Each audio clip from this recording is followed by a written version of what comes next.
श्रोतेहो, लोकजागर या कार्यक्रमात आज आपण ऐकणार आहोत ज्येष्ठ समाजसेवक राजीव तिडके यांच्याशी गणेश धोबे यांनी केलेली बातचीत. श्रोते मित्रांनो, लोकजागर कार्यक्रमात आज आपण ऐकणार आहात लोहा येथील ज्येष्ठ सामाजिक कार्यकर्ते आहेत. वेगवेगळ्या अभियानामध्ये हिरिरीनं सहभाग घेऊन ते कामं स्वतः जबाबदारी घेऊन करतात. लोकसहभागातून वेळोवेळी ते वेगवेगळे कामं करतात. ग्राम स्वच्छता असेल, वृक्षारोपण आणि वृक्षांचं संगोपन कसं केलं पाहिजे या संदर्भानं ते वेळोवेळी ग्रामीण भागामध्ये मेळावे घेतात. आता महामार्गाचे कामं सुरू आहेत. बऱ्याच प्रमाणात वृक्षतोड झालेली आहे. महामार्गाला कसे झाडं लावले पाहिजे, कुठून आणले पाहिजे, लोकांचा सहभाग कसा असला पाहिजे, या अनेक दृष्टीने यांनी सामाजिक कार्य केलेलं आहे. शिक्षणाची गंगा सर्वांच्या घरी कशी पोहोचली पाहिजे म्हणून ते सतत प्रयत्न करीत असतात. त्यांच्या कार्याचा गौरव सुद्धा जिल्हा परिषद आणि पंचायत समितीनं केलेला आहे. त्यांनी आता एक वेगळाच उपक्रम हाती घेतलेला आहे की पालातील विद्यार्थ्यांच्या काय समस्या आहेत.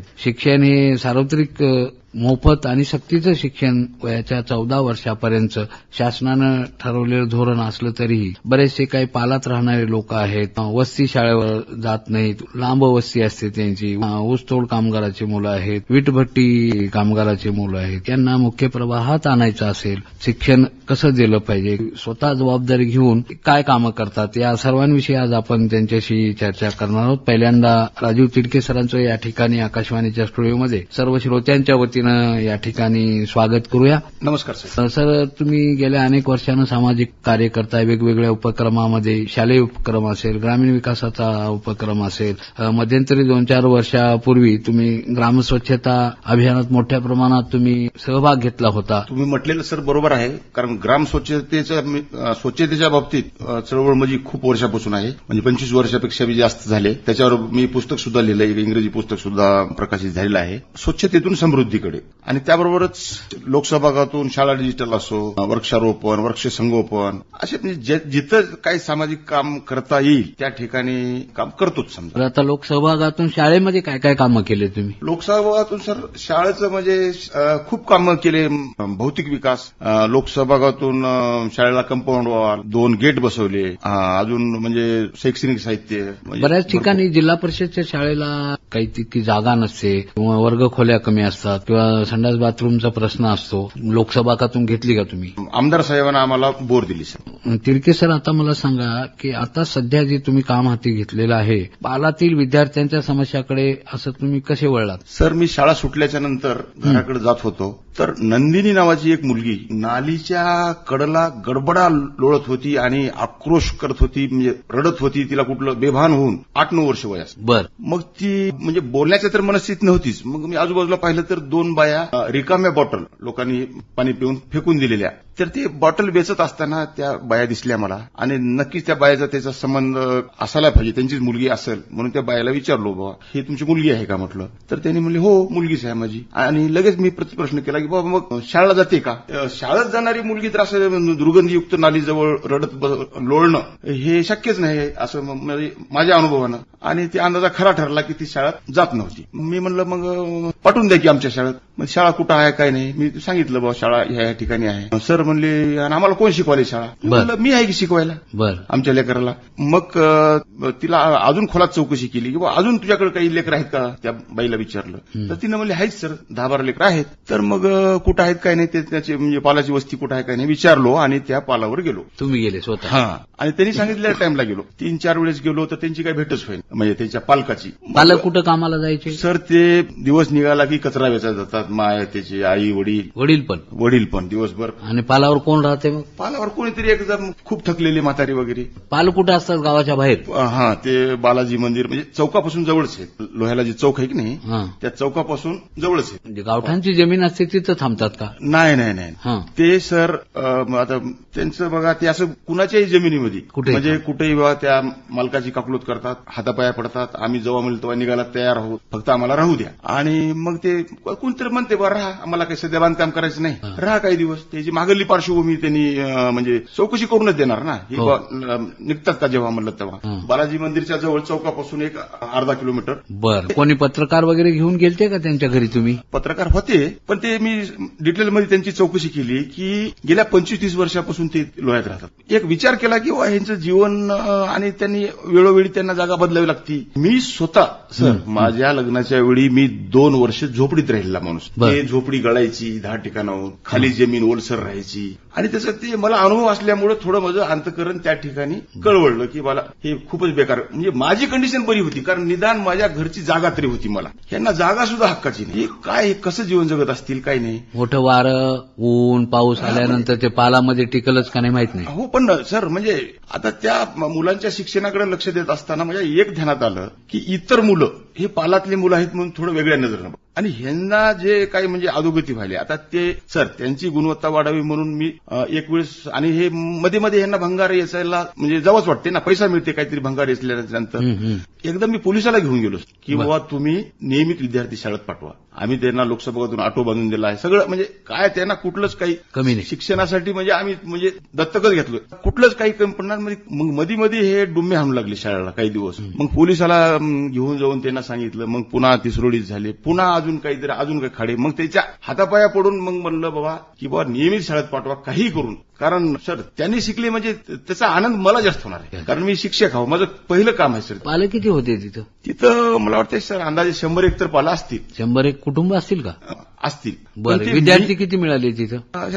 10-12 विद्यार्थी मिळाले. माझ्याकडे जे सुरुवातीला विद्यार्थी आले ते नंदीवाली समाजाचे. नंदीवाली समाज म्हणल्यापर्यंत ते महादेवाचे भक्त राहतात. त्याचं कुलदैवत महादेव असेल. हळूहळूच्या लक्षात माझ्या येऊ लागलं की ह्यांना स्वतःची राहायची जागा नाही. हा सगळ्यात मोठा प्रश्न आहे सर. त्यांची गुणवत्ता वाढण्यासाठी किंवा स्थिर जीवन माणसाला खूप महत्वाचं असतं. आता मागेल त्याला म्हणजे घर देण्याची योजना आहे, प्रधानमंत्री घरकुल योजना किंवा वेगवेगळ्या योजना आहेत आणि 25-30 वर्षापासून लोह्यात राहत असतीलच, तर मग तिथल्या प्रशासनानं काही कुठं परमनंट तिथं राहायची व्यवस्था करून किंवा कुठं वैधू वसाहत असते आणि तिथं घर बांधून दिलं नाही का? आणि ते आताही सध्या काही दिवस जाऊन परत इथंच येतात का? बाहेर जाऊन असं प्रवास करून येतात, पण ते लोह्यालाच राहतात. सगळी चौकशी आणि ती मला ध्यानात आलं स्थलांतरित होत नाही. ते 1-2 दिवस कुठेतरी जाऊन येतात, परंतु कुटुंब स्थलांतरित होत नाही. म्हणजे परमनंट आहे तिथले. पण सर त्यांना म्हणजे प्राध्यापक बालाघाटे सरांनी म्हणजे चळवळ उभा केली. म्हणजे त्यावेळेसच्या जिल्हाधिकारी साहेबांनी त्यांना पालावर येऊन आधार कार्ड दिले, मतदान कार्ड दिले.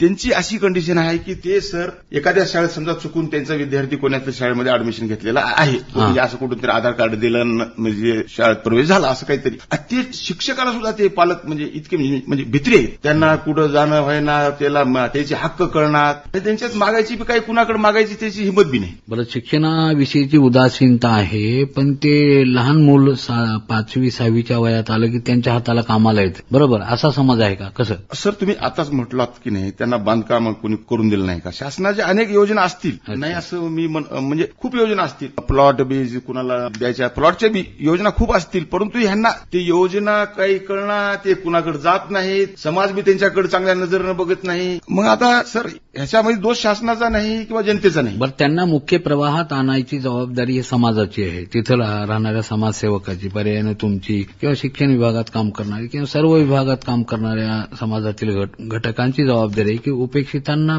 मुख्य प्रवाहात आणण्यासाठी तुम्ही जसं आता म्हणाले की त्यांना आधार, पॅन, बँकेचं खातं असेल, काय काय योजना, शिधापत्रिकेवर त्यांना फ्री रेशन मिळतं, या सर्व योजना तुम्ही त्यांना माहिती देऊन करून दिलं का? त्या योजना झालीत सर. म्हणजे त्यांना म्हणजे असंच पण दुसऱ्यांनाच मागी लागली करून दिले. प्राध्यापक संजय बालाघाटे म्हणजे खूप प्रयत्न केले, जिल्हाधिकारी साहेबांकडे आले, तत्कालीन जिल्हाधिकारी अरुण डोंगरे साहेब, त्या माध्यमातून त्यांना मिळाले. पण आता मुख्य प्रश्न सर, त्यांना जर शिक्षण मिळायचं असेल, त्यांना जर इतर माणसासारखं जीवन जगायचं असेल, तर त्यांना म्हणजे स्थिर झालं पाहिजे आणि त्यासाठी त्यांना जमीन मिळाली पाहिजे. म्हणजे राहण्यासाठी घर त्यांना बांधून मिळेल तेव्हा मिळेल, पण निदान त्याला त्या म्हणजे कोणी काढणार तर नाही ना त्या जागेतून, जागा तर मिळाली पाहिजे. हा, आणि ही जागा मिळण्यासाठी सर अनेक गोष्टी आहेत. बरं, असे कोणी मदत कोणी केली की जसं आता तुम्ही लोकसहभागातून म्हणताय, आतापर्यंत कोणी मदत केली का की त्यांना आपण एकत्रित येऊन सगळं काहीतरी देऊयात? कोणी सामाजिक संस्था असेल? नाही का? नाही, तसं काही नाही. शासकीय पातळीवर थोडेसे प्रयत्न झाले म्हणताय तुम्ही. नाही, शासनाच्या पातळीवरून फक्त तेवढंच, म्हणजे आधार कार्ड, राशन कार्ड, मतदान कार्ड. वयाची 6 वर्षे झाल्याच्या नंतर स्वतःहून ती मुलं शाळेत घालत नाहीत का? त्यांना भरोसाच नाही की आमचे विद्यार्थी शाळेत जातील आणि आम्हाला कोणी शिकवल.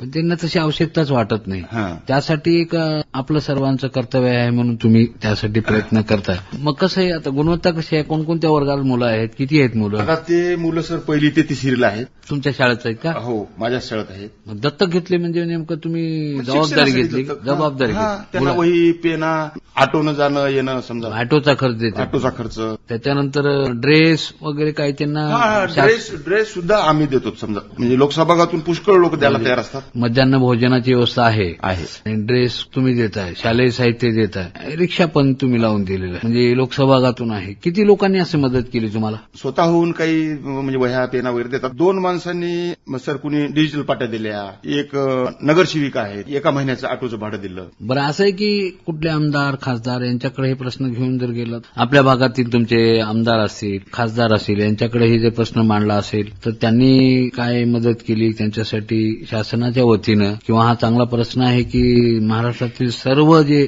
भटकंती करणारे, पालावर राहणारे लोक आहेत त्यांचा प्रश्न सुटेल आणि सरकार दरबारी चर्चा होईल, या दृष्टीनं आमदार, लीडर, पुढारी, खासदार यांच्याकडे तुम्ही प्रश्न मांडून काही त्यांना जागा मिळण्याच्या दृष्टीनं काही तरतूद होईल का? या संदर्भात सर मी अगदी परवा दिवशीच 26 जानेवारीच्या दिवशी आमच्या शाळेमध्ये आमदार महोदय आदरणीय प्रतापराव पाटील चिखलीकर साहेब आले होते आणि त्यांच्या पुढे हा प्रश्न मी मांडला. नेमके आता विद्यार्थ्यांच्या अडीअडचणी काय आहेत नेमकं? आता शाळेत तुम्ही आता मध्यंतरी काय उपस्थितीचं प्रमाण कमी असतं, मध्ये डुम्मा मारतोय विद्यार्थी असं म्हणताय. सर आता त्यांना आम्ही सगळे प्रयोग केले ना, त्याच्यामुळे आता ते यालेत समजा आता रेग्युलर, आणि त्यांच्यामध्ये सर गुणवत्ता एकदम आता चांगली वाढायला लागली आहे. बरं, गुणवत्ता वाढीच्या संदर्भानं आपण काय काय प्रयत्न करत आहेत आणि काय अडथळे येतात तुम्हाला आणखी? आता त्याच्यामध्ये बघा, आता व्यक्तिगत मला शाळेच्या सोयीसाठी दुसरे पण कामं लागतात, करावेच लागतात. तर आम्ही सर म्हणजे त्या लेकरांचा वेळ वाया जाऊ नये, ते जे पालातले लेकर आहेत त्यांचा थोडा वेळ वाया जाऊ नये म्हणून आम्ही एक लोकसभागातून एक म्हणजे तज्ञ अशी शिक्षिका आम्ही नेमले सर, की ते 50,000 रुपये घालून इंग्रजी शाळेत जे शिक्षण दिले जाते तेच शिक्षण आम्ही त्या मुलांना देत आहोत आणि त्यांना आता अभ्यासाची गोडी लागली आहे छानपैकी. गुणवत्ता वाढीच्या संदर्भाने तुम्ही त्यांचं काम सक्रिय असं पुढे नेत आहे. आता पुढचं नियोजन काय? त्यांना स्वतःची जागा मिळावी म्हणून काय करताय? आता जागा सर, त्यांना जागा मिळाली की त्यांचं स्थिर जीवन झालं आणि ते सगळ्या गोष्टी त्यांना भविष्यासाठी चांगल्या आहेत म्हणून मी त्याच्यावरच मी फोकस करणार आहे जागेवरच. त्याच्यामध्ये सर एक 3-4 गोष्टी आहेत. मला काय वाटतंय, शासनानं मनावर घेतलं तर ते आज केंद्र सरकारची धोरणं खूप चांगली आहेत, राज्य शासनाची धोरणं खूप चांगली आहेत. शासनानं जर मनावर घेतलं तर ताबडतोब होणार आहे, परंतु शासनानंच मनावर घ्यावंच नाही. एक दुसऱ्या गोष्टी आहेत साहेब, आता मी लोकसभागातून शाळाच्या मी भौतिक विकास करत असताना मी अनुभव घेतलेत. कितीतरी लोक दानशूर आहेत सर समाजामध्ये. मला असं वाटतंय की आता मी काही तज्ञ नाही सर, तज्ञ हे महाराष्ट्रात अनेक तज्ञ आहेत, ते तज्ञ ठरवतील. परंतु मला एक माझं असं वाटतंय की हे जिल्हाधिकारी साहेब, तहसीलदार साहेब यांचे आम्हाला वारंवार म्हणजे अनुभव आले. इतके म्हणजे ह्या पालातल्या लेकरांसाठी इतके त्यांनी म्हणजे ताबडतोब म्हणजे सहकार्याच्या भूमिकात आहे सर. आम्ही त्यांना त्यांच्या जन्मतारखेची, घरी जन्मलेली लेकरं असल्यामुळे त्यांना जन्मतारखेचा दाखला मिळत नव्हता. पत्रकार मित्राला मी बातमी लिहायला लावली, छोटीशी बातमी, जिल्हाधिकारी साहेबाला मी बातमी टाकली सर. त्यांनी ताबडतोब दुसऱ्या दिवशी त्यांनी परिपत्रक काढलं. एसडीएम साहेबाचे म्हणजे असे दाखले सर न्यायालयीन प्रक्रिया करूनच मिळतात. तर ते एसडीएम साहेबाचे अधिकार काढले जिल्हाधिकारी साहेबांना, आदरणीय अभिजित राऊत साहेबांना, तहसीलदार साहेबाला दिले सर. त्याच्यामुळे आम्हाला खूप सोपं झालं ना सर. म्हणजे आता लोह्याचे तहसीलदार साहेब सुद्धा विठ्ठल परळीकर आहेत, इतकं सहकार्य करतात. हातातले त्यांच्या कितीही कामं असले सोडून देतात आणि हे पालातल्या लेकरांचं ह्यांना जन्मतारखेचे दाखले मिळावं म्हणून तत्परतेनं सर सहकार्य करतात. म्हणजे नुसतं सरकारच चांगलं आहे असं नाही, तर जिल्हा अधिकारी, तहसीलदार साहेब, आमचा शिक्षण विभाग तर प्रयत्न करणारच आहे, पण हे सुद्धा खूप माणसं चांगली आहेत सर. मला असं वाटतंय की जिल्हाधिकारी साहेबांनी जर समजा या पालो वस्तीतील लोकांच्या विकासासाठी त्यांनी जर बँकेत अकाउंट काढलं आणि ते जर समजा पब्लिकला कळालं, म्हणजे अकाउंट पेपरच्या माध्यमातून किंवा अन्य माध्यमातून, सर निधी त्याच्यामध्ये त्यांच्या अकाउंटमध्ये टाकायला तयार आहे. तर आता पाणी फाउंडेशनमध्ये आपण सर पाहिला, करोडो रुपयाचं दान करणारे लोक आहेत. ते म्हणजे समजा बालाजीला जाऊन सोनं टाक आणि हे टाक, त्याच्यापेक्षा हे एक किती म्हणजे मानवतेचं किती म्हणजे मोठं काम म्हणताय. छान छान की समाजाचं कुठेतरी आपण दायित्व आखलं पाहिजे. इतर दान देण्यापेक्षा बरेच दानशूर लोक तुम्हाला इकडे दान देणारे मिळायला सांगताय. शासनाचीच नव्हतं, समाजाची सुद्धा ही गरज आहे आणि समाजानं सुद्धा यामध्ये सक्रिय सहभाग घेऊन त्यांचं हे काम करायला मदत केली पाहिजे असं तुम्ही आता सांगितलेलं आहे. शासन काय करू शकतं त्यापेक्षा माझी संस्था आणि आम्ही काय करू शकतो यांच्यासाठी हा विचार तुम्ही सांगितलेला आहे. आतापर्यंत बरेचसे तुम्ही सामाजिक उपक्रम राबवले आहेत. तुम्ही स्वतः हातात खराटा घेऊन साफसफाई केलेली आहे. कोणकोणते तुम्हाला पुरस्कार मिळाले आतापर्यंत प्रशासनाच्या वतीनं? तर मंत्री महोदयाच्या हाताने सत्कार झाला आहे. आमिर खानचं सर आम्हाला प्रमाणपत्र भेटलं. त्यांनी पुण्याला त्यांचा एक कार्यक्रम होता. अच्छा. आमिर खान साहेबाचं म्हणजे आमंत्रण आलं होतं. आता माझी तब्येत ठीक नसल्यामुळे मी गेलो नाही. आणि लेखी पत्राद्वारे तर सर अजून 2 मंत्र्यांनी कौतुक केले. म्हणजे सर प्रमाणपत्र देऊन सत्कार केला.